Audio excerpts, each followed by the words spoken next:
বকেয়া $800 মিলিয়ন আদায়ে বাংলাদেশের বিদ্যুৎ সরবরাহ আরও কমিয়ে দিয়েছে ভারতের আদানি পাওয়ার। বাংলাদেশ পাওয়ার গ্রিড অপারেটর ও এ সংক্রান্ত আরও 2 সূত্র রয়টার্সকে এই তথ্য জানিয়েছে।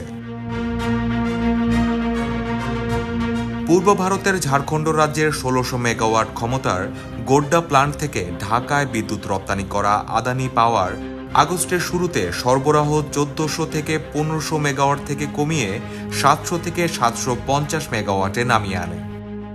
পাওয়ার গ্রিড কোম্পানি অব বাংলাদেশের তথ্য অনুসারে এবং বাংলাদেশ বিদ্যুৎ উন্নয়ন বোর্ডের একজন কর্মকর্তার মতে গত বৃহস্পতিবার সরবরাহ আরও কমিয়ে প্রায় 520 মেগাওয়াটে নামিয়ে আনা হয়।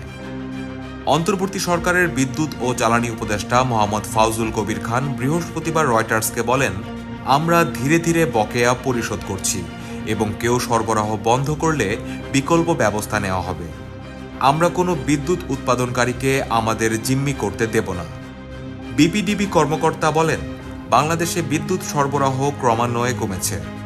রয়টার্স এক প্রতিবেদনে জানায়, বাংলাদেশ আদানির জন্য $170 মিলিয়ন ঋণপত্র খুলেছে এবং অর্থ পরিশোধ ত্বরান্বিত করেছে। আদানি পাওয়ার বিদ্যুৎ সরবরাহ হ্রাস এবং ঢাকার পেমেন্টের বিশদ সম্পর্কে রয়টার্সের প্রশ্নের জবাব দেয়নি।